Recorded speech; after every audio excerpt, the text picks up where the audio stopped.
Olá pessoal, nós estamos aqui hoje para repensar como é que usamos o dinheiro, esta coisa que todos nós buscamos como um objetivo final, quando, na minha opinião, aquilo que deve ser é que o dinheiro deve ser uma ferramenta, algo que nós usamos para atingir um bem maior. Mas a verdade é que hoje em dia nós vivemos fechados num ciclo. Este ciclo é extremamente poderoso, extremamente frustrante. Deixa-me partilhar aqui contigo este ciclo. Basicamente, o que é que acontece com a maioria das pessoas? Nós vivemos o quê? Dependentes de um salário e da segurança do emprego. Porquê? Porque o salário, para a maioria das pessoas, é a única fonte de rendimento. E quem vive e tem o salário como única fonte de rendimento, vive baseado no medo, ou seja, as decisões que a pessoa vai tomar são baseadas no medo de perder a única fonte de rendimento. Por isso eu costumo dizer que nós devemos ter sempre 3 fontes de rendimento. Se uma vai à vida, temos 2. Se uma vai à vida, temos rápido que encontrar mais 2. Ok? E basicamente as pessoas que vivem dependentes do salário, o que acontece é que elas têm falta de tempo. Falta de tempo e têm uma sobrecarga de trabalho.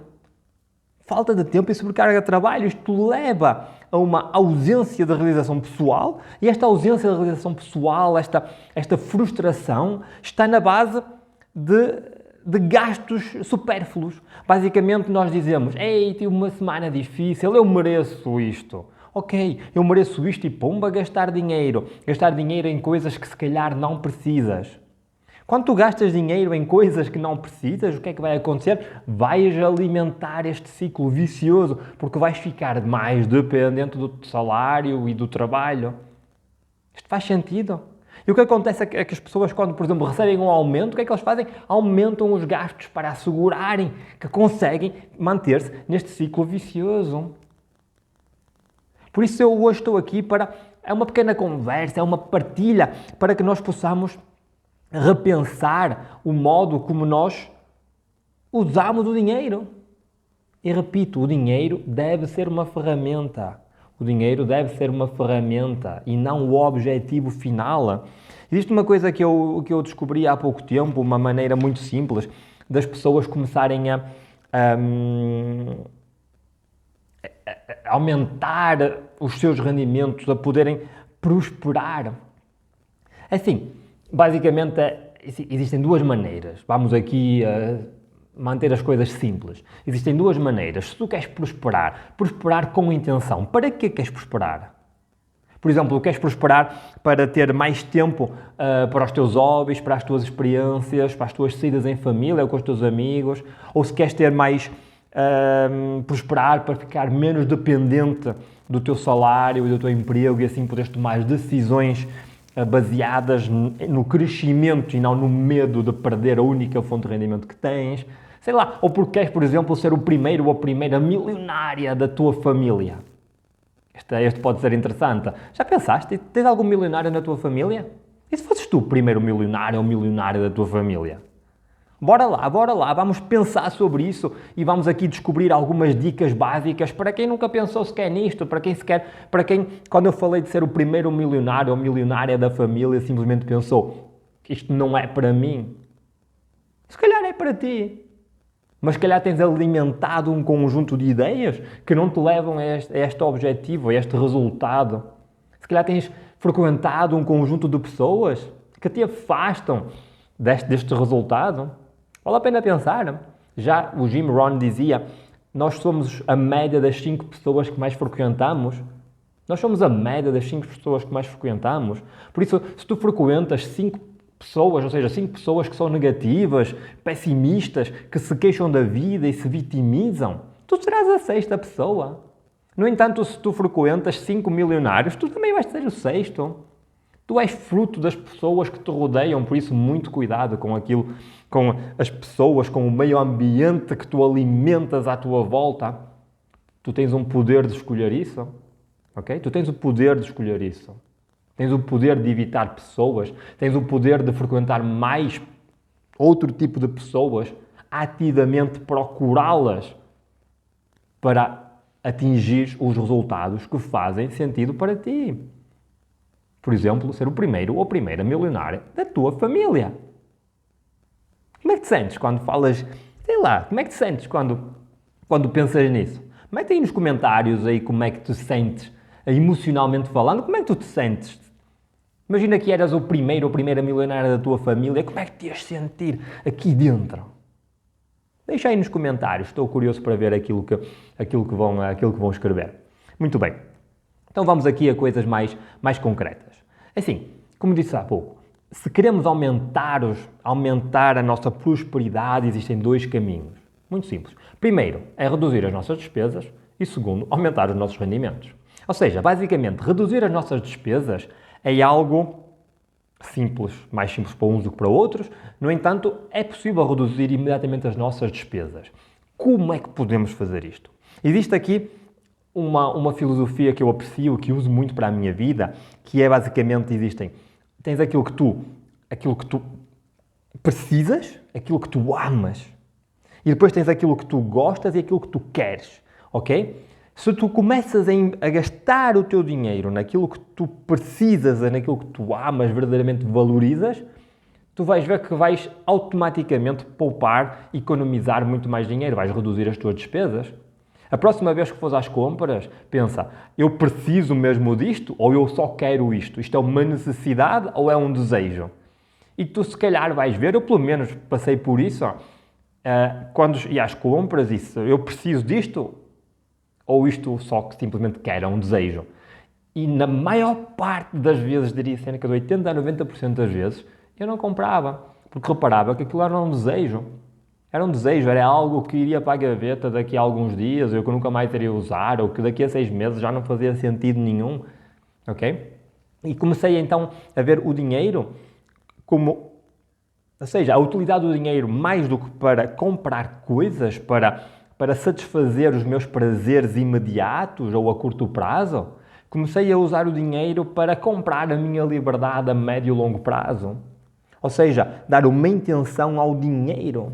Isto aqui é extremamente poderoso, pelo menos transformou a minha vida. Esta aqui é uma partilha que faço contigo, se esta temática faz ressonância em ti e se tu queres ser o primeiro ou a primeira milionária da tua família. Vamos lá. Outra das maneiras, como disse há pouco, de aumentar a tua prosperidade, financeiramente falando, ou seja, mais liberdade e maior abundância financeira, uma é reduzir as despesas, foi o que eu abordei agora, e outra é aumentar os teus rendimentos. Reduzir as despesas vai chegar ao momento em que não dá mais para reduzir, atingiste o limite, ok? No entanto, aumentar os teus rendimentos pode ser infinito, ou seja, não tem teto, é a tua criatividade é o limite. Espero que isto faça sentido. Por isso, vamos lá. Como é que podes aumentar os teus rendimentos? Existem várias maneiras. Eu basicamente, eu sou adepto do empreendedorismo e do investimento. Acho sinceramente que estes dois caminhos são realmente o caminho para tu aumentares os teus rendimentos sem limites. No que diz respeito, por exemplo, que diferentes fontes de rendimento. Que diferentes fontes de rendimento podes ter para aumentar os teus rendimentos? Podes, por exemplo, investir o dinheiro na bolsa de valores, podes investir o dinheiro em projetos de criptomoedas, podes investir o dinheiro em depósitos a prazo, podes investir o dinheiro na compra de imóveis, podes investir o dinheiro na criação do próprio negócio, podes investir o dinheiro noutros negócios, nos negócios de outras pessoas, sei lá, imensas coisas. Tu podes usar o dinheiro para ser cada vez mais rico, em vez de usar o dinheiro para ficar cada vez mais pobre, que é o que a maioria das pessoas faz. Não sei se já pensaste nisso, as pessoas recebem dinheiro e vão comprar coisas que não precisam e ficam pobres.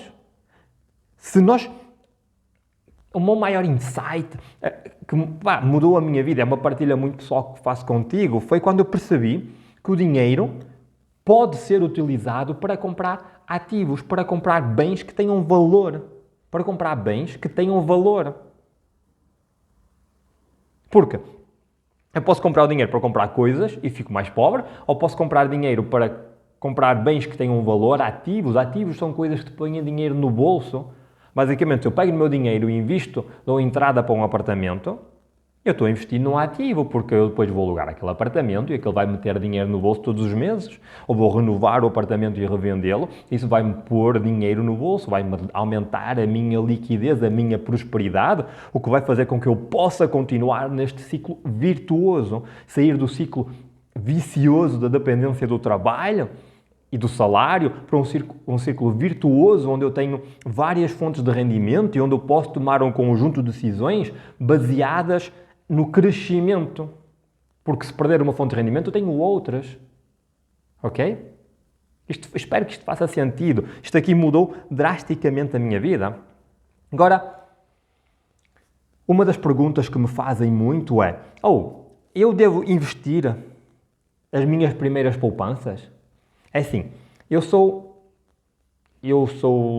não sou adepto a um risco. Eu não estou aqui para dizer que deves investir, eu não estou aqui para aconselhar coisa nenhuma, estou aqui a partilhar um conjunto de experiências, um conjunto de aprendizagens que eu tive, eu mesmo, e agora cabe-te a ti decidir aquilo que fazes com o teu dinheiro.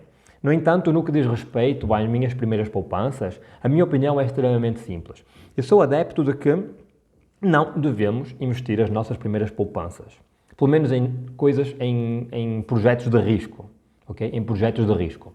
Basicamente, eu sou adepto de termos um fundo de emergência. Eu sei que isto pode parecer clichê, mas o clichê vale a pena e eu chamo-lhe isto aqui o meu pote de paz de espírito. Posso chamar fundo de emergência, eu chamo-lhe pote de paz de espírito, porque basicamente este fundo de emergência permite-me dormir tranquilo, permite-me ser um pouco mais ousado, arriscar em certos projetos que eu acredito que fazem sentido e que podem trazer valor, sem medos desproporcionais. Okay? Eu costumo dizer, entre a cobardia e a imprudência está a coragem. Por isso, a vocês de encontrar esse equilíbrio. No entanto, eu acho que é extremamente importante ter um fundo de emergência para depois poderes prosperar progressivamente, entrar no mundo dos investimentos e crescer ao longo do tempo e aguentar as flutuações dos diferentes mercados em que podes estar exposto. Ok? E o que é o fundo de emergência? Basicamente, podes procurar, mas o fundo de emergência basicamente é tu pegares ou seja, calcular as necessidades tuas ou da tua família, depende se é um agregado familiar, por mês, ou seja, quais são qual é o meu orçamento mensal, o que é que eu preciso, quanto é que eu preciso para viver por mês, pegas nesse valor. Se fores uma pessoa que adere mais ao risco, ou seja, mais tolerante ao risco, multiplicas por 6, ou seja, basicamente permite ter um fundo de emergência para viver e manter o teu nível de vida durante 6 meses.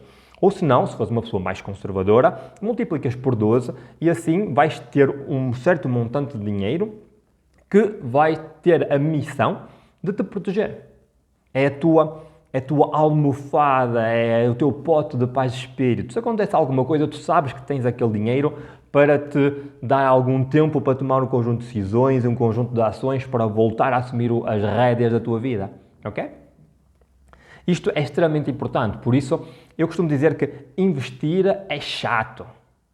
As pessoas pensam que investir é fazer trading na bolsa, estar a comprar, a vender e aquela emoção. Não, amigo. Investir é chato, exige paciência. Idealmente o investimento devia ser todo automático, nem devias pensar nisso. Investir é chato, ou pode ser chato, eu sou adepto disso. Porque quanto menos o investimento exigir das tuas emoções, maior a probabilidade de tu o respeitares. Porque senão vai ser um mês, ei meu Deus, ouvi isto na televisão, se calhar este mês não vou investir nisto, porque ouvi falar que baixou na bolsa e que subiu, não sei o que mais, o mercado imobiliário está a subir, está a descer. Automático. Estuda antes de investir, não investas em nada que não compreendes. Ok? Mas a resposta ao se devo investir as minhas primeiras poupanças, a resposta é não, queria um fundo de emergência. Agora, o que fazer com esse raio de fundo de emergência, o pote de paz de espírito, de tranquilidade? Basicamente, não o deixes no banco. Deixar dinheiro no banco é a única estratégia certa a 100% de risco, ou seja, de que está o dinheiro em risco e que vais perder dinheiro. Certo. Eu sou adepto de investir, pelo menos para combater a inflação. Investir pelo menos para combater a inflação. Mas as pessoas dizem, Hugo, mas eu tinha 100 mil, no início do ano no banco e no final do ano ainda tenho 100 mil, não percebo o que é que estás a dizer, o meu dinheiro não perdeu valor? Pois não. Tu tens 100 mil no início do ano e tens 100 mil no final do ano se não lhe tocares, mas perdeste poder de compra. Porque aquilo que tu compravas no início do ano com 100 mil, já não compras no final do ano. Já não compras, garanto-te. Pelo menos investe o teu dinheiro para o proteger da inflação. É o objetivo mínimo. Idealmente para crescer, para prosperar, mas no mínimo para proteger-te da inflação. Ok? Ou seja, onde pôr este dinheiro? Sei lá, existem várias soluções. No entanto, os critérios para investir o teu fundo de emergência são 2.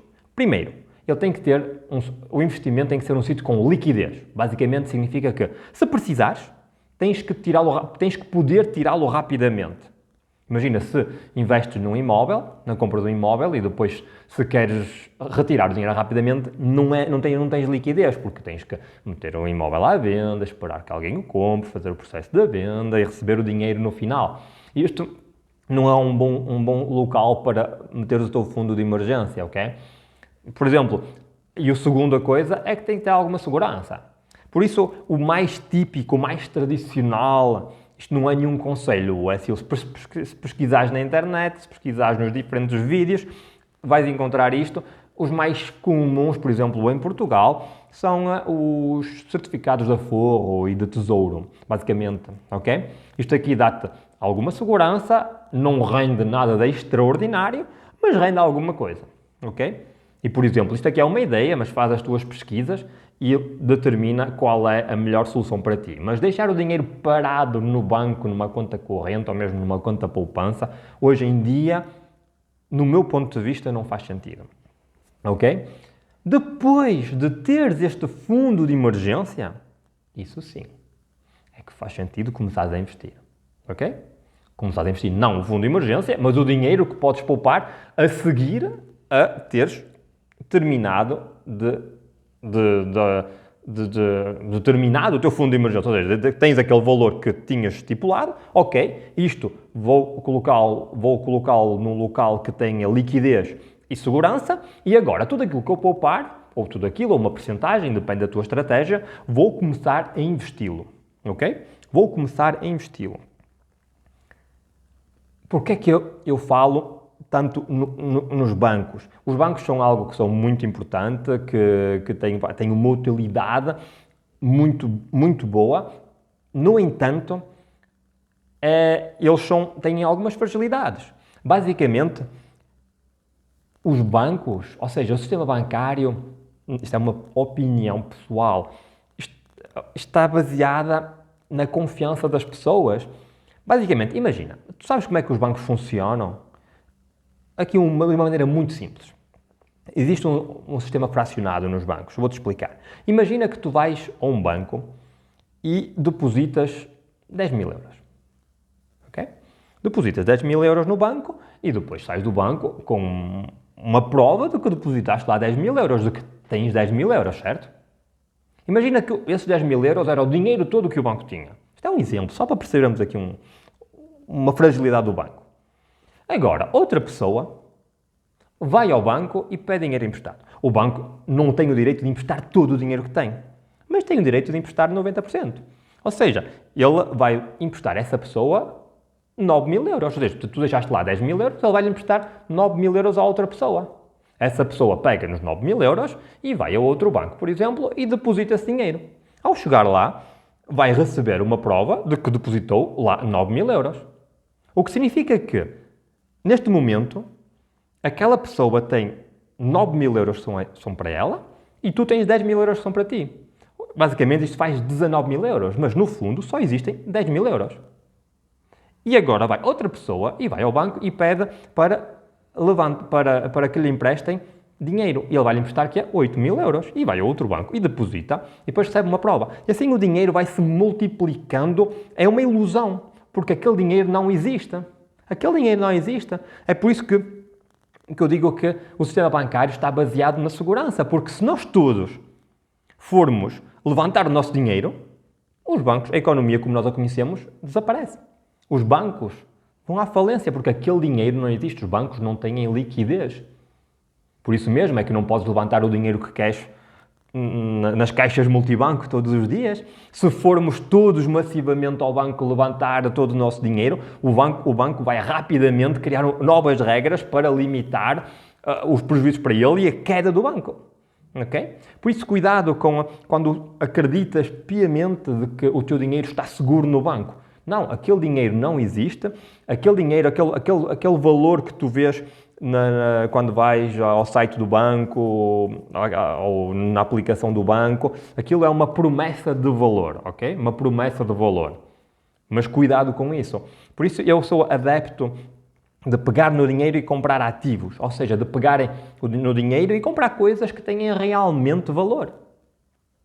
Porque o dinheiro em si não tem valor, o dinheiro é papel. Antes, acho que era 1974, o dinheiro tinha valor porque ele estava ligado ao ouro, ou seja, para imprimir dinheiro era preciso ter ouro.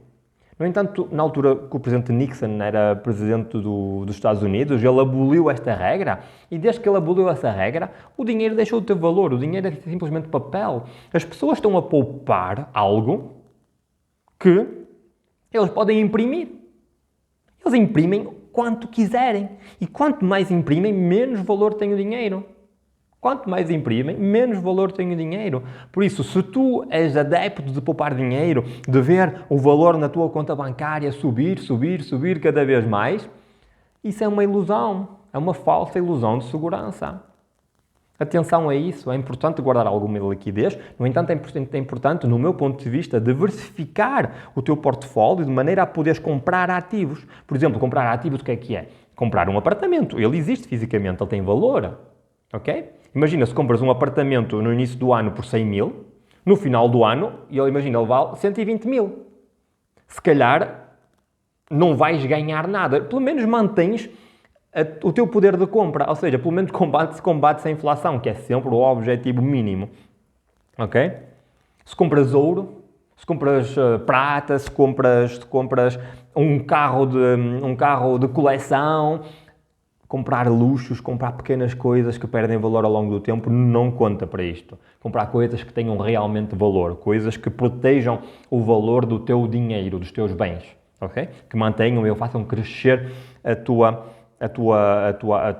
tuas finanças, que te dêem abundância pessoal, liberdade pessoal e abundância financeira, ok? Eu sei que isto se calhar vai contra muitas coisas que já ouviste, no entanto não tens que acreditar em mim, eu não defendo a verdade, isto aqui é simplesmente uma opinião baseada em muito estudo, mas faz as tuas pesquisas, se não estiveres de acordo, deixa aí nos comentários, se estiveres de acordo também, diz, olha, eu li e realmente isso faz sentido, eu li e descobri que não é bem assim, vamos todos aqui crescer juntos como comunidade, como tribo, que vamos juntos sermos todos os primeiros milionários da nossa família, ok? Podes convidar o teu primo se quiseres também para entrar nesta comunidade, ok? Se uma família tiver 2 milionários, está tudo bem, ok? Impecável. Muito bem. Outra das coisas que me costumam perguntar é como é que eu devo dividir o meu orçamento? Primeiro, quando eles perguntam como é que eu posso dividir o meu orçamento, eles já estão muito à frente. Primeiro, já falam em orçamento, ok? Porque a maior parte das pessoas não faz a mínima ideia para onde vai o dinheiro. Não tem controle nenhum. Eles recebem o ordenado no início do mês e pouco a pouco ele vai desaparecendo e para muitas pessoas ele nem chega ao final do mês. O final do mês é um sufoco. Ok? Quando alguém me pergunta como é que eu posso organizar o meu orçamento, esta pessoa já está numa etapa no nível superior. Ok? No nível de inteligência financeira acima da média. Basicamente, é importante darmos uma intenção a todo o nosso dinheiro. Existem diferentes maneiras de o fazer. Existem maneiras mais agressivas, mais conservadoras. Existem propostas, imagina, em que tu pegas 50%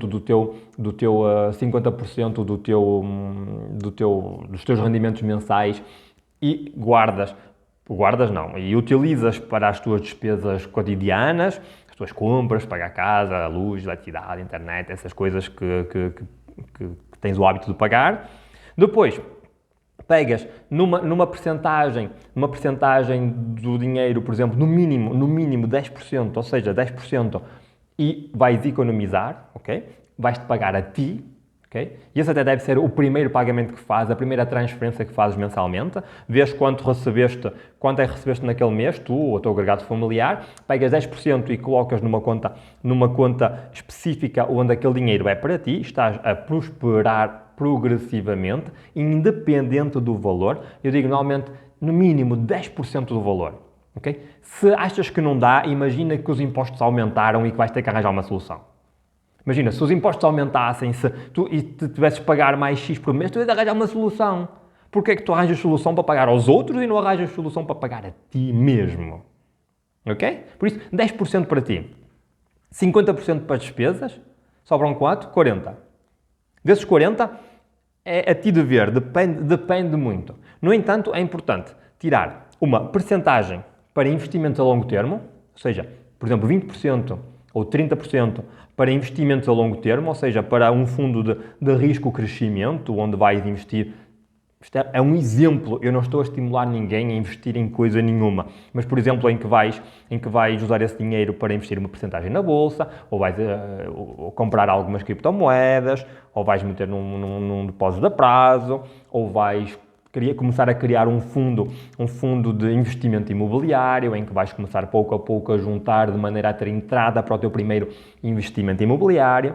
E quando digo primeiro investimento imobiliário, a tua casa, a casa onde tu moras, não conta. Okay? Porque isso não é investimento, isso é uma despesa. Okay? Mas não vamos abordar isso agora. Estou a falar em que vais criar um fundo de investimento imobiliário para comprar, para dar entrada para um apartamento que vais, por exemplo, colocar no mercado de arrendamento, ou que vais, por exemplo, a renovar e revender com uma mais-valia, ou que vais colocar no mercado de alojamento local. Não, existem imensas estratégias e tu podes fazer isso com esse dinheiro. Okay?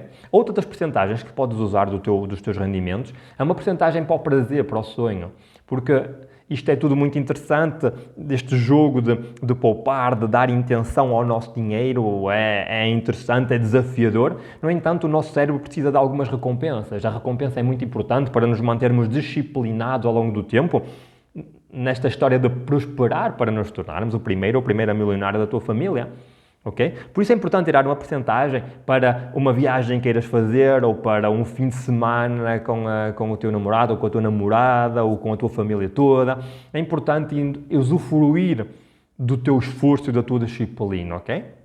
No entanto, é importante estabelecer percentagens para cada coisa. Se 50% é pouco, aumenta para 60% e vais ter que ajustar os outros. O único que eu aconselho a não mexer as percentagens são os 10% para ti. E esses 10% tu poupas para ti e depois o resto vais agilizar. No entanto, existem no mínimo 3 potes que eu acho que é importante. Um é o pote da segurança, ou seja, para o fundo de emergência, ou para outros fundos de reserva imobiliário, um conjunto de coisas que te vai criar uma almofada nos teus diferentes projetos. Depois tens um pote de crescimento, de risco, onde vais usá-lo para investir de modo se calhar um pouco mais agressivo para permitir um crescimento mais rápido, e o pote do sonho. Estas 3 divisões são no meu ponto de vista, o mínimo que podes fazer. No entanto, depois a tua criatividade é o limite e tu é que conheces o teu orçamento familiar. No entanto, se achas que não consegues tirar esses 10%, vais ter que repensar aí a tua estratégia, as tuas despesas, diminuir as despesas, aumentar o rendimento, criar qualquer coisa para que o possas fazer. Ok? Isto é a minha opinião sobre como dividir o orçamento. Porque outra das coisas que me perguntam, dizem, e para a reforma? Como é que vai ser quando eu chegar à reforma? Assim, eu tenho uma opinião um bocado, se calhar não vais gostar de ouvir, se calhar pode mesmo doer um bocadinho. Basicamente, eu acredito que tu, se estás na casa dos 30 anos, não vais ter reforma, ok? Pelo menos não vais ter reforma como tu a idealizas. Nem na idade em que acreditas que a vais ter, nem no valor que acreditas que vais receber, ok?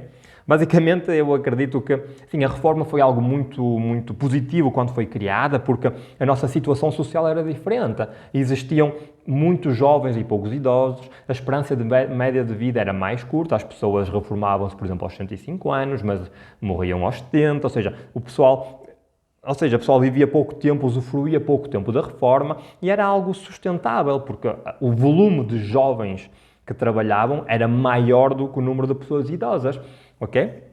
No entanto, ao longo dos últimos anos, das últimas décadas, isto começou a mudar. Os jovens são cada vez menos e os idosos são cada vez mais. Portugal tem uma população idosa um volume de população idosa bastante elevado, o que faz com que os jovens que estão a produzir aquilo que eles produzem já não é suficiente para colmatar as necessidades dos idosos. Eles trabalharam, descontaram a vida toda e merecem a sua reforma, não é isso que estou aqui a dizer. Só aqui de um modo muito lógico e sem emoção, não é sustentável, porque não dá. Os jovens não conseguem já colmatar as necessidades do volume cada vez maior de pessoas idosas e que vivem cada vez mais tempo, ou seja, usufruem das suas reformas durante 20, 30 anos, ok? Ainda bem que as pessoas duram cada vez mais tempo. Eu sou adepto é que vamos ter que reformular aqui qualquer coisa. Por isso, se estás à espera que o governo faça alguma coisa, aquilo que ele vai fazer vai ser adiar a idade da reforma e pagar-te cada vez menos. Ele vai fazer isto até ser inaceitável, ok? Por isso, se tu estás com 30 anos, se calhar vais ter a tua reforma lá para os 78 anos e vais ter que reduzir o teu estilo de vida porque aquilo que vais receber provavelmente não vai ser suficiente para manter o estilo de vida que estavas habituada quando tinhas um salário, ok? Por isso, a minha opinião sobre a reforma é que tu deverias, isto é uma partilha, uma opinião, deverias ver a reforma como um bónus. Ou seja, organiza-te já, agora, é uma urgência. Organiza-se, tens 30 anos, começa a organizar-te, se és mais novo, já vais com um avanço, se és mais velho, vais ter que ser mais agressivo para não estar dependente da reforma. Não estar dependente da reforma. Vê a reforma como um bónus e começa a criar investimentos de maneira a que tu tenhas uma renda passiva quando chegares à idade de que tu escolhes em que te queres reformar para receberes esse dinheiro. Poderes gerir-te a ti mesmo. Temos que nos tornar governantes das nossas próprias vidas e estar menos dependente dos governantes lá fora, dos políticos. Não estou a dizer que eles não façam o trabalho, eles fazem o trabalho que têm que fazer, não é o assunto deste vídeo. No entanto, ninguém vai gerir melhor a tua própria vida que tu mesmo. Tu és o principal interessado, ok? Tu és o principal interessado, por isso começa a pensar nisso, começa a pensar na reforma como um bónus, se existir quando lá chegares, ok? Se existir quando lá chegares, e organizar a tua vida agora para, de modo autónomo e autossuficiente, poderes viver sem estar dependente de terceiros, ok? Sem estar dependente de terceiros. Isto aqui é algo extremamente poderoso e que faz uma mudança radical de mindset, de estratégia financeira. Basicamente, como é que respondes a esta pergunta? O que é que tu farias de diferente se soubesses que não ias ter reforma? Vivias a vida da mesma maneira? Gastavas o dinheiro nas mesmas coisas? A tua estratégia financeira para a tua família seria a mesma? O teu orçamento familiar seria dividido da mesma maneira ou criavas aí alguma modificação? Se criavas alguma modificação, começa a fazer isso. Começa a fazer isso, porque é urgente. E não sei o que eu digo, faz as pesquisas na net. Hoje em dia a ignorância é uma escolha. Faz as tuas próprias pesquisas, não acredites em nada do que eu estou para aqui a dizer. Ok? Faz as tuas pesquisas, tira as tuas conclusões. Por isso, se tu achas que vamos ter uma boa reforma aos 65 anos, escreve aí nos comentários, eu acredito. No entanto, se não acreditares, escreve também, eu não acredito e vou fazer alguma coisa. Ok? Eu não acredito e vou fazer alguma coisa. Eu faço parte desse grupo, sinceramente. Muito bem. Agora, outra das coisas que as pessoas me perguntam é: eu quero começar a investir em imobiliário. O que é que eu devo fazer para começar? Muito bem. Se queres começar a investir em imobiliário, já estás ainda numa etapa acima. do grau de inteligência financeira e estratégia financeira, já estás num patamar que poucas pessoas chegaram. Se queres realmente investir em imobiliário com o objetivo de criar liberdade para ti, abundância financeira, é assim, eu sou adepto de começar pequeno, ok? De começar pequeno. Basicamente, o que eu te proponho é, depois de ter o teu fundo de emergência, cria um fundo imobiliário, ou seja, algo pessoal, algo que tu vais tirar numa parte do dinheiro, colocas numa conta específica para fazeres o teu primeiro investimento imobiliário, certo? Para fazeres este primeiro investimento imobiliário, antes de começares a poupar, ou já enquanto estás a poupar, é importante estabeleceres uma estratégia, ou seja, tu vais querer principalmente usar a estratégia de buy and hold, que é basicamente comprar uma casa para arrendar, de fix and flip, basicamente comprar para renovar e vender com uma mais-valia, vais colocar uma casa no mercado de arrendamento ou alojamento local. O que é que queres fazer? Por exemplo, se queres comprar uma casa para colocar no mercado de arrendamento, vais ter que ir ao banco, porque eu aconselho-te a alavancar, ou seja, dar o mínimo de entrada possível, de usar o máximo de alavancagem, ou seja, de empréstimo bancário, para que possa chegar a patamares que sozinho demoraria anos e seria menos rentável. Mas discutir com 1, 2, 3 bancos diferentes, mostrar quais são os teus rendimentos, qual é o teu projeto e ver até que valor é que o banco está disposto a seguir-te. Depois de estabelecer esse valor, de conheceres esse valor, vais saber qual é a percentagem de dinheiro que vais ter que dar. Ou seja, se quiseres comprar uma casa para residência própria, os bancos normalmente emprestam-te até 90%, isto tendo em conta a tua taxa de esforço. Hein? No entanto, se queres para entrar no mercado de arrendamentos, os bancos normalmente emprestam-te 80%. É raro emprestarem-te mais, pelo menos numa fase inicial. Ok? Tem condições diferentes. Mas 80% significa que tu vais ter 20% de fundos próprios. Ok? Vais ter que ter 20% de fundos próprios. Se vais comprar uma casa por 100 mil euros, significa que vais ter de ter de liquidez de fundos próprios no mínimo 20 mil euros. Ok? Por isso, começas aí a ter esse objetivo de ter 20 mil euros para o teu primeiro investimento imobiliário. Começas a economizar isso, podes investir esse dinheiro de maneira a fazê-lo crescer mais rapidamente e quando atingires esse valor, vais começar a tua busca oficial por casas com a intenção real de a comprar. Podes já, antes, começar a estudar o mercado, ver quais são os preços das casas, quais as melhores zonas, se queres alugar, quais são as melhores zonas com maior rentabilidade, e na altura que tiveres esse dinheiro, vais lá e começas efetivamente à procura dessa tal oportunidade rentável que tu procuras. Aqui uma surpresa um pouco desagradável, 20% é aquilo que tu vais ter que entrar. No entanto, com os gastos de dossiê, com a avaliação, aquelas coisas todas que o banco vai ter que fazer, mais os valores que vais ter que pagar pela escritura, pelo imposto de selo, pelo IMT, no momento da escritura, eu aconselho-te a calcular no mínimo, ou seja, mais 5% para isso tudo, ok? Por isso, se normalmente pensarias que 20% chegava, calcula 25% e quando tiveres esse 25% estás pronto para esse teu primeiro investimento imobiliário. Agora, se queres fazer o teu primeiro investimento imobiliário, nessa altura estás pronto para o fazer. Agora, se vais entrar neste mercado para tentar não só sobreviver, mas prosperar ao longo do tempo, independentemente das variações do mercado, o mercado imobiliário tem tendência histórica a subir sempre. Mesmo quando deixa, ele quando sobe mais do que estava antes, ok? Antes da queda. Historicamente é isto que tende a acontecer, por isso as pessoas basicamente confiam bastante nesta tendência crescente. Por isso, o importante nisto é que se tu entras neste jogo para investir e transformar-te e durares no longo termo, eu aconselho-te a criares pouco a pouco um fundo de emergência imobiliário. Ou seja, tens o teu fundo de emergência pessoal e depois tens o fundo de emergência imobiliário. Basicamente, este fundo de emergência imobiliário, para que serve?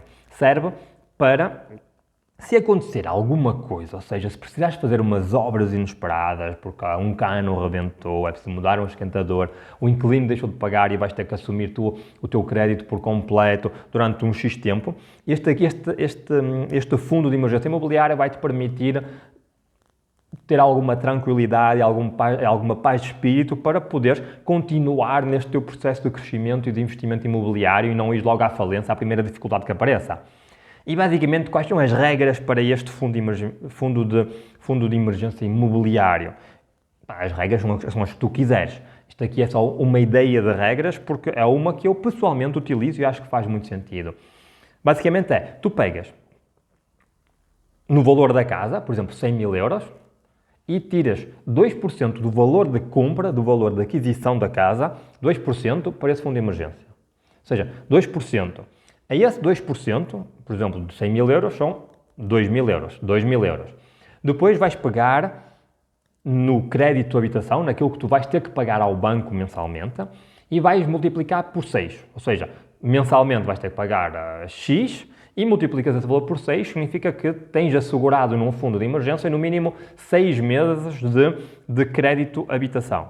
Depois, somas os 2% mais os 6 meses de crédito de habitação e isso dá-te o fundo de emergência para aquele apartamento que compraste.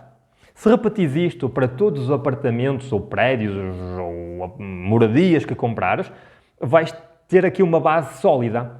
Uma base sólida para, se acontecer alguma coisa, isto é para as pessoas que são menos propensas ao risco e têm uma visão mais conservadora. Isto aqui vai aumentar o teu tempo, ou seja, porque vais precisar de mais tempo a economizar isso para poder manter esta estratégia. No entanto, para quem quer ficar no jogo a longo termo e ter um portfólio imobiliário à prova de bala, é uma estratégia que pode dar-te muita paz de espírito, que pode te permitir dormir com alguma tranquilidade e sem medo de surpresas e sem teres que ir buscar ao teu dinheiro do mês, daquilo que tu gastas mensalmente ou de poupanças para outras coisas, do teu sonho, por exemplo, para te pagares o raio do cano que rebentou. Ok? Esta é uma maneira de fazer, é uma estratégia, existem muitas outras, mas esta aqui é uma partilha de algo que eu faço pessoalmente e se fizer sentido para ti, por que não? Ok?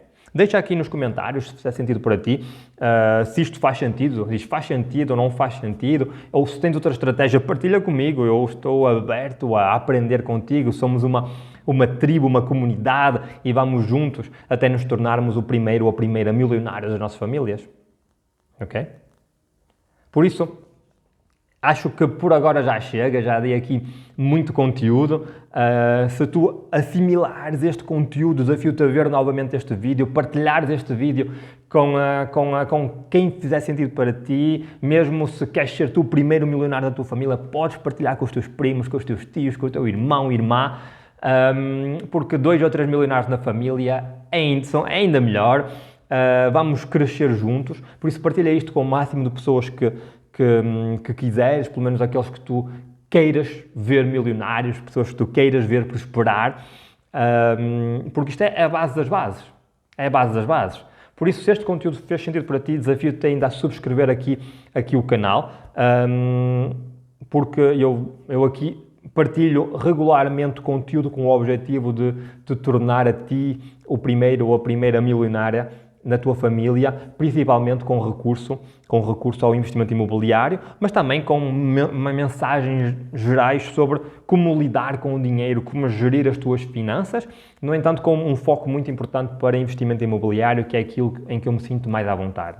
Eu sou adepto de falar só sobre aquilo que nós dominamos e quando não dominamos, mais vale deixar alguém que percebe do assunto falar, ou então se eu quero trazer esses assuntos para aqui para o canal, posso convidar alguém que perceba do assunto, ok? Perceba e domine o assunto. Dominar o assunto não é conhecer o assunto, é ter resultados usando estratégias nesse assunto, ok? Porque conhecimento é fácil, agora resultados é diferente.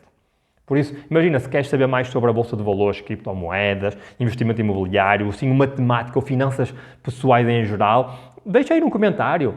Entre estas 4, finanças pessoais em geral, Bolsa de Valores criptomoedas e investimento imobiliário. Deixa aqui nos comentários qual destes 4 itens te interessam mais. Se for sobre investimento imobiliário, eu próprio sinto-me apto a falar bastante, mas também tenho uma rede de contactos especialistas em diferentes zonas, seja alguns agentes imobiliários muito conceituados, seja mediadores de crédito, seja solicitadores, sejam contabilistas. Se vocês quiserem saber, eu posso trazer, serem questões mais específicas, eu posso trazer pessoas aqui ao canal.